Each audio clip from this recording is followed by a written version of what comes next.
Dan, the trajectory of the Democrats in the future, if you had the next supermajority, what do you think would be passed? And the same question to Sean for the Republicans.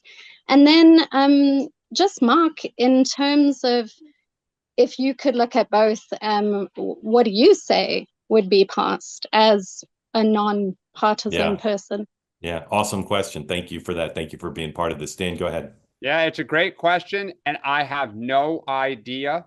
And that's part of the reason we're in the wilderness. I've said this before. If Kamala Harris won, I don't know what her first 100 days would have been focused on. I really don't. And so I think the party, since it passed Obamacare with the supermajority, has largely been intellectually, I don't want to say bankrupt, but stagnant. You got kind of some of the stuff under Biden with infrastructure, which both parties have been trying to do for years. And the clean energy bill was maybe the kind of last thing. They tried it with kind of cap and trade, a version of clean energy, kind of big legislation. But the party has got to orient towards the 21st century and figure out what is it that it's for, what problems is it trying to solve.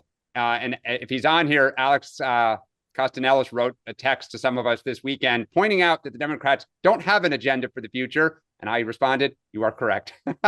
Sean. I would say what you're seeing through reconciliation is pretty much a window into what they would do on a larger scale if they could get the 60 votes in the Senate, right? And frankly, why they're doing the kabuki dance on the Senate with some of the floor and ceiling of spending, and why they're trying to get the parliamentarian to rule the way they are. Maybe more immigration, actual reform. But the hardest part, and this is where I think, I part of this is driven by the top. When you have the president's going to use their agenda to get through those one or two things that they think. So whoever that person is, and that's the problem for the Dems right now, until they get, a nominee again that articulates that's going to be hard. But I think that you're pretty much seeing what we would do with a supermajority through the reconciliation process now.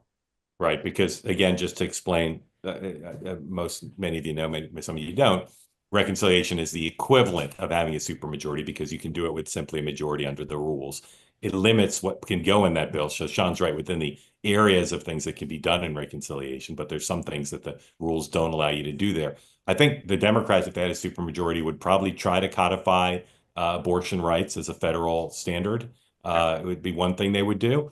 And I think they may well do more things related to civil rights and voting rights. But just as we don't know what the Republican Party is going to look like after Donald Trump, and I don't really take seriously his trolling of a third term, we don't really know what the Democrats are going to be like in terms of once they're back in power.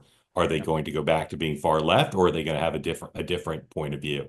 And right now you see, I think, conflicting things. You see a lot of the smartest people in the party who are more moderate saying we need to be more moderate, and here's what we need to emphasize with a particular focus on the economy. And then you see the energy in the party from the Bernie Sanders and AOC wing of the party not giving any ground, not just on economics, but on some of the social issues. So I think that's very much up for grabs, as Dan suggested.